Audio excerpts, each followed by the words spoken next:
Don't ever talk to me or my son ever again. Yep. Who's his son? Who's your son? That's my mama. That's mama. Don't ever talk to me or my son ever again. You're assuming gender on that elephant. Yeah, do you not see the pink? That reminds me. This is gonna be funny. I went on the computers in the computer lab to help type the speech, and like it was like for class, right? I go on there, and this young man leaves his Gmail open. So I immediately go into his Gmail, whispering to myself next to my friend, "What a fool you were, Brett." And I changed his gender to pizza sauce. And that's it. I logged him out after that. I didn't look up his personal information, didn't try and get into his bank accounts, nothing. I just changed his gender. That's too bad, Phil. That was the highlight of my day, which says a lot about my life. I have a confession to make. Your gender. I identify as a woman. No, Phil. You sexist. Phil just made a confession on this podcast because I was recording that whole thing. Okay. Oh. So I have blackmail. Well, so does the rest of the world now. Yeah. I mean, I didn't do anything to the guy. You didn't do anything. You know the worst thing, though? He's going to change his whole life after that. Oh, yeah, no. The worst thing, though, is when I went on there, I found an MLK website. I'm like, oh, this is MLK. Someone was looking up MLK. Cool. And then I realized it's an anti-MLK website. Ooh. With links to the book by David Duke, the former Grand Wizard of the KKK. Yeah. And it talks about how, like, the night before he got shot, he was in his hotel room fucking 3 white women, and then he was beating one of them. And I was sitting here, and I was just sitting there, like, with my arms out like this, like, citation fucking needed. Like, where did you get this information from, David? Well, 'cause I don't trust people that have the same first initial in their first and last name. Yeah. You just don't trust So those we're going, people. right? You don't. Well, I don't have that problem. Neither do I. Neither Okay. does Phil. Neither does Zach. Nope. I don't Or think anybody you don't I trust know. people who have the same first, who have A as their first initial for the first name and Z as their first initial for the last name, because that's the first letter of the alphabet and the last letter of the alphabet. Yeah. Same vice versa. Yeah. Z and A and Z. You just don't. So if Zach's last name was different, you wouldn't be his friend? I wouldn't. You can be friends with him. You just can't trust him. I don't trust Zach very much. I don't think anyone trusts Zach very much. I mean, how can you trust him when he didn't even realize we were supposed to do the regular podcast today, and he decided I'm going to order a guitar after not ordering it for the last 8 years. Good for him. Ooh, it's another bug. But it all worked out for the Yeah. best because now we can record this one and we Nice. can record. Are we recording the right other- now? Right? Yeah. Okay, cool. Is this the sports one, right? Mm-hmm. Yes, Nice. This is the sports one, Phil. How do we start? Welcome back to. Okay, can you please not? I don't have an intro for this podcast. Okay, well then This is when we the go Allegedly home, we Sports will podcast. write an intro for you. Yeah. And an outro. Well, this is Episode Allegedly 4. athletically. This is the Yeah. Friday episode 4 of the Allegedly Sports podcast. Hey. We have Phil with us today. Our Hey. first guest. Our first guest. Well, unless Nope, you count. Lewis doesn't count. He wasn't official. He I'm probably the wasn't. I've probably been on these podcasts more than almost anybody. You are I've been on probably like guest of 5 of them? honor. 6? No, you've been on probably like 6. Yeah, I was Yeah, thinking. quite a few. They're nice. I used to have it written down, then I Yeah, stopped you tracking. did. I hear you. Oh, so the big story of the week kind of happened yesterday with the whole NCAA basketball corruption scandal. Really? I didn't read much into about that. I was gonna do that more for next Wednesday. I was gonna bring that up on next Wednesday's show so I could do more research because there's a lot to it. Like I saw diagrams and there's like 10 people involved. Yeah. In between coaches and like Adidas officials and like financial advisors. So I'll get more into that Monday. Today we're going to talk to Phil. I think we're going to talk to Phil about his specialty, his MMA and his boxing. And that's probably it's not at the bottom of the list for me, but I don't know much about it. No, yeah, most people don't. So today, Phil, I want you to teach me the basics and teach everybody else the basics of MMA and or boxing. What, like just the What the fuck news about it? What should I be watching? Like in hockey, you watch UFC. What? You should be watching UFC if you want to watch MMA. Okay. UFC is usually the main one. They usually have a card every weekend. And then there's also They have a what? a card every weekend. They call it a card, like a fight card, what where the- they have the fights listed and all that. That's what they call it a card. And is it like in like you have football where you have, team versus team, and then you have a bunch of different games. So they have person versus person, a bunch of different matches. Yeah, that's how it is. Okay. But they're not on the same team. Well, it's individual. But it's like that, yeah. Yeah, right. And it's just usually like 6 or 7 fights down the card. Now, you just watch them. How do you know who you're gonna fight next? Like, how does that work? Are there rankings? Yeah, there's rankings in the UFC and like MMA. There's rankings. Like they rank accordingly, and then they decide. They call both guys. They're like, "Do you want to fight?" And they say yes. They fight. Is it like like in college football they have like they come out with their weekly power rankings? Yeah, they do that. Yeah, every time guys don't fight. Guys usually fight every couple months, or sometimes they don't fight at all in a year. Sometimes because of injuries or whatever. But usually every couple months they switch the rankings around because that's when the big fighters fight, depending on who's fighting. Okay. Like if someone's in the top 10 and they win, they'll like bump them up in the rankings. They do like weekly rankings and stuff like that. Now what does the power ranking go to? 10. 10. In the UFC, I think it goes to 15, top 15 on the UFC's official site, but most people have a top 10.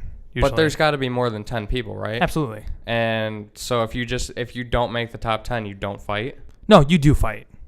But the top 10 is just the ranking of the best guys because the way it works, there's a title, of course, and the guys want to fight for the title. So the higher you rank, the likelier you are to fight for a belt.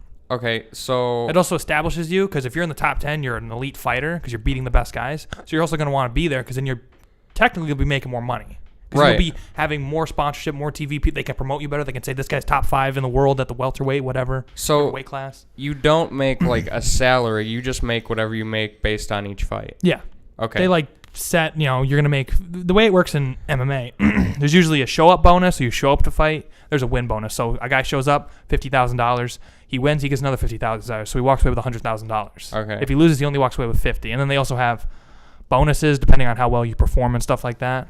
Okay, so performance of the night bonuses. So you probably get more money if it's a tight match versus if it's like you sucked ass. Yeah. Okay. Like if you do if you like knock a guy out spectacularly, you're usually going to get a bonus for that. So how do you compete? So the title is the title like if somebody's number 1 one week and then the guy who's number 2 goes to number 1 the next week, does the previous number 1 give the title to the new number 1? No, there's a champion. There's a set champion at the top. So there's the champion and then there's the 10 contenders. Usually the top 10. The way you become champion is you got to beat the guy who has the belt. The champion carries the belt around. He's the guy. You have to beat him. So it's almost like if in football, it's like who won the Super Bowl this year? Who won who was it? The Patriots. Let's say the Patriots. It works like this. Let's say the Patriots. No. What? Yeah, it was Patriots won. It's like basically imagine the Patriots. They don't have to play really until the next team comes up and fights them they only play on the Super Bowl. If they keep winning, they just keep the Super Bowl title. It's almost like that. It's not like that. That's the best way to describe it. Yes. So a champion will hold on to his belt. He doesn't lose his belt until a guy comes up and beats him. So, but that guy fights like somebody new every week? Not every week, every couple months. Every couple of months. So they usually, within that, because they don't fight every week, you can't do that. It's just the work is too hard. It's every couple months. Yeah. It would kill Most fighters fight between usually they fight the big time guys. Like in boxing, they fight twice a year. Most guys like to be more active. They like to fight 3 or 4 times a year. That's it. Now, over the course of a year? What if one guy fights this week, and so what if one guy's at number 4, and then the number 2 guy doesn't fight for another month, and the number 4 guy wins? Does he go up next week and the number 2 guy goes down? Yeah, usually depending on how it works. Yeah, like if the number 4 guy has an impressive victory, then he usually goes up. Because if the number 2 guy's been out for a while, he's injured, he's not fighting, but the number 4 guy is just fighting constantly and taking people out, he'll go up and the number 2 guy will go down. Man, so that to me it's very subjective. It really. Sucks it's because very subjective. If the number 4 guy fights this week and the number 2 guy isn't fighting for another month, number 2 guy could possibly go down. He could possibly go down really far just because he's not fighting. But it also depends. Usually they don't do that as hectically. Usually they keep the guy there and then they decide on his. Usually the way it works is he'll move up a little bit and then let's say that the number 4 guy. Let's say he moved. Okay, let's say he fights. He gets a good win. He'll usually take number 3. The number 2 guy fights next week. If he wins, then he usually keeps his spot or he moves up. But if he Okay. loses, then he goes down and they boost the guy who just had a win recently up more because he has more momentum right now. Okay. He has a more impressive victory right now because then the number 2 guy lost, so he's got to go down a couple. So how each of these guys has like a representative that kind of plans this out? Yeah, they just have a manager. And in MMA, it's different though. In MMA, the promoter is the UFC, and they promote all the fighters. So they basically decide who you fight, and that makes it a lot easier to get the big fights or the best guys fighting the best. In boxing, it's more the Wild West. So why do sponsorships come in? Like, what is that? They make more money for the fighters. So they help make the fighters money. The way it works in MMA, it's like the UFC calls them independent contractors. So they have sponsorships that, people would call up a fighter, hey, can you wear my logo on your shorts? And then they make money off of that. Okay, so it's the company that's It's almost coming, like NASCAR. Think about that. It's like the company coming to the fighter saying, Mhm. hey, can you do this for us? Or like the UFC will say, or like UFC just got a Reebok deal, which is hurting the fighters right now. But they basically require that the fighters wear Reebok shorts. So the UFC says, hey, can you have your guys wear this? Sure. So is Reebok just not making shorts that they like? Well, no, it's taking money off the guys because the only thing they can wear are Reebok sponsorship shorts. They're not allowed to have anything else. So they have to wear, so it's hurting them because most guys could have like 5, 6, 7, 8 sponsorships. That helps make up their money. And Reebok Whereas is now saying, Reebok, no. You can't do it. The UFC says you can't do it. You got to wear these shorts. And it hurts the fighters' wallets because they don't make that. They don't make as much as you would think. Basically, the UFC said, we know you're our employees, but this is why, the boss's bonus. Yes, basically. That's the way it is. Yeah. This is making the bosses more money. Mm-hmm. It's hurting the fighters, yeah. It really is. That's why there's like a lot of legislation going on to try and get like the Ali Act passed to MMA. Yeah. Trying to give the fighters more rights, or they're trying to set up a union. But setting up a union's hard, man.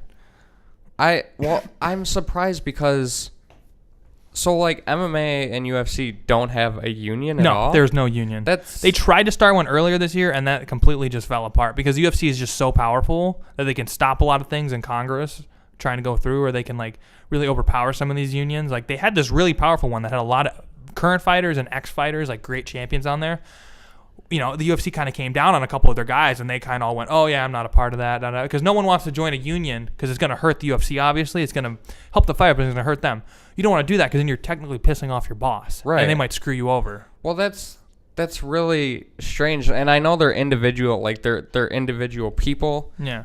But you have like the 4 major sports leagues, they all have a players union. That's what the UFC needs. Boxing almost has that. Boxing has like and acts and rights to protect them. You would think that is more likely just because they're so individualized. Yeah. They need more protection. Well, it was kind of almost okay when they had sponsorships because then it's like, well, okay, you're not paying me a ton of money, but at the same time, I make a crap ton of money off these sponsors. Right. There's one guy, he said, he was top 10 heavyweight. He wasn't really high, never fought for the belt. He said he was making 6 figures before the Reebok deal came in. Afterwards, he was not making anywhere near that.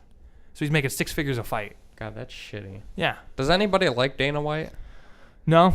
Everybody pretty much hates his guts because he rips his fighters apart due to whatever. He tears them to shreds, and they don't promote their fighters properly. Where did he come from? Because I thought... He came from boxing.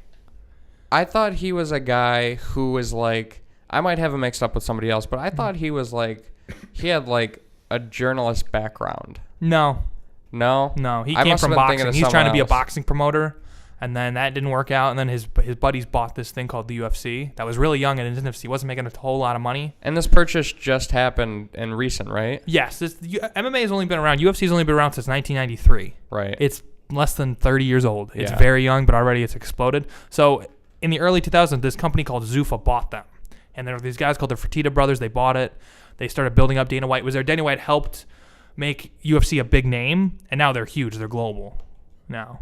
So he helped bring this. He failed in boxing, but he helped bring the sport to the forefront and make it better with things like Ultimate Fighter. And just one of the things that MMA does better than boxing is that the top guys fight the best.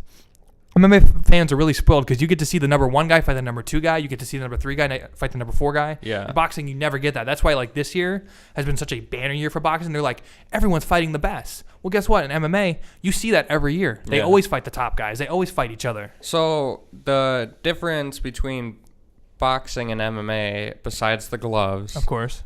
I mean, I guess MMA, mixed martial arts, is more hands-on, like literally, physically, more hands-on. There's grappling. Boxing's only striking with your fists. Right. MMA is kickboxing, wrestling, jiu-jitsu, you everything. Could basically get away with almost anything. Yeah, within reason. No low blows, no headbutts, nothing like that. But anything legal, elbows, knees, it's and fair game. That's probably why the Mayweather and McGregor fight went to boxing, because of Conor McGregor, this 30-something. Well, Conor McGregor has balls. How old is he?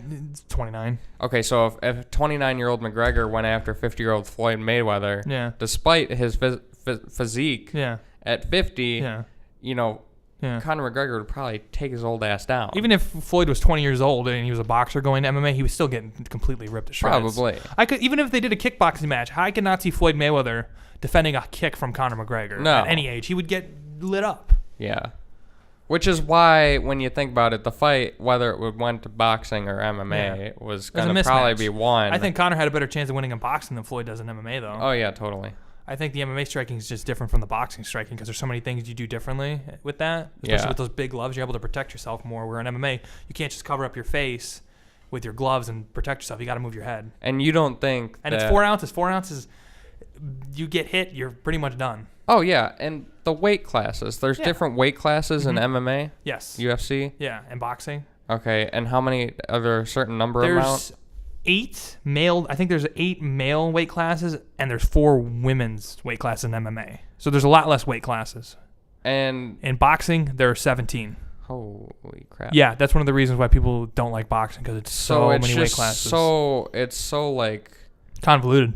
Yeah, polluted. And what's crazy about it too is that how UFC usually is the cream of the crop. There's one champion. That's it. There's one guy. It's very easy to follow, and since there's so few, you could name off every champion basically. Right. So in boxing, it's like I said, it's the Wild West. There are 4 main organizations, and they all fight each other. So there's 4 world titles. Okay. That doesn't make any sense, does it? No. There's 4 world titles. So basically, every division there's at least 4 champions.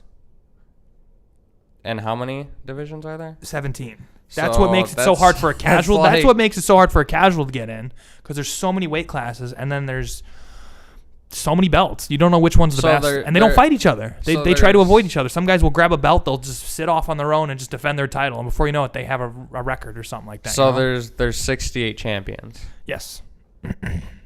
And now expansion is one thing. Yeah.